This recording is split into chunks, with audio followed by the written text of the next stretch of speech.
So for this video, we're going to be looking at the first in our 3 passes from our fundamentals curriculum. First one is going to be from, all of them are going to be from facing an open guard, right? We've already broken the guard open, usually moving into what's called a combat-based situation where I have one leg up facing my partner, my opposite side leg is down, likely at a 90-degree angle between the knees. I want to start off, at least in this particular pass, my partner will be on their back. Say if we did just break the guard, they'll be on their back and they'll be facing one side. This way a little bit. They'll be facing one side. I want to move forward into pass cross body. So what I mean by that is my lead leg is going to cross my partner's center line, moving down toward the mat.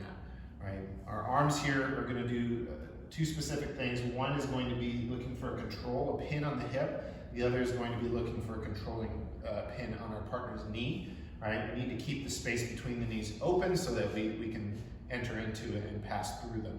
Right. This is only going to happen for a brief moment, but we need to make sure of one thing. When I do extend my lead side arm forward, that I'm not dropping this knee prematurely or creating a lot of space between my elbow and my body. Right. The reason for this is twofold. One, it's potentially giving my partner something to grab onto, to pull forward, potentially putting me into a disadvantaged position, triangles, arm bars, submissions, potential sweeps. Also, I don't want to allow my partner to have the space between my elbow and my ribs to come up with an underhook, right? Especially when I'm passing in this type of situation, a knee slide situation. I want to make sure that my knee and elbow stay connected, and as my knee drives forward, my elbow stays tight to my body, so it goes up the line of my femur to my hip. So I'm moving forward onto my partner, pinning them down to a side. I'm sliding my knee through down to my partner's knee, so my shin on top of their knee, and I'm leaning back on top of them, closing off that distance between my elbow and my ribs. All right? My backside leg is going to step out to make a strong base. And there's multiple ways that we can finish this here.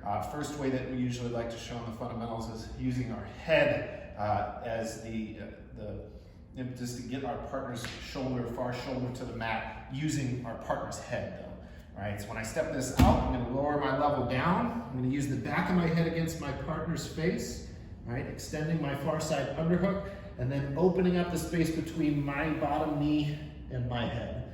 Right, so I'm opening up the space between my ribs and my quad on the bottom side. Right, opening up that space pins our partner's shoulders flat to the mat. Right, once our hips move through, we can release our foot. We can pick up elbows, or we can just simply move over to square up, bringing our knees in to finish in a side control pin with an underhook on the head and an underhook on the far side arm. Right, so long-winded, but moving forward, we have a hip grip and a knee grip. We move the knee forward and through to sit our hips to our partner, not opening up space between our hips here where our partners can reach through for an underhook, but leaning back so that we can have our outside leg be weightless enough to post on the floor. Right? There are times where I can't get my head to my partner's head, say particularly if they're looking to frame here. Maybe dropping my head's not going to be an option, but we can look to pick up the elbow and still slide the hips through. Right? This is the same action as before, except that my head is on the opposite side of my partner's, as opposed to being on the near side. It's on the far side. Right? But I am still looking for my bottom knee to slide out toward my post foot. Right? My chest to move away from my quad. And pick our partner's elbow up here. Release the leg. Turn the hips. Control the head and move through for our pin. Right. So moving forward through our partner's guard, making sure that we're closing off space between our elbow and our ribs. Right. Sliding off to the side so that we can distribute our weight on top of our partners. I'm not leaning so far that I can be tipped backward. Right. I need to make sure that my head is usually over my partner's center line here. Posting outside foot.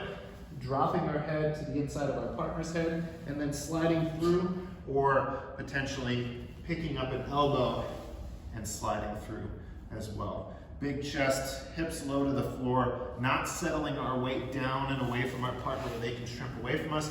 We're looking to continue that pin, continue to flatten their shoulders to the floor as I square up over top, chest to chest, with an underhook on the head and an underhook on the far side of my partner.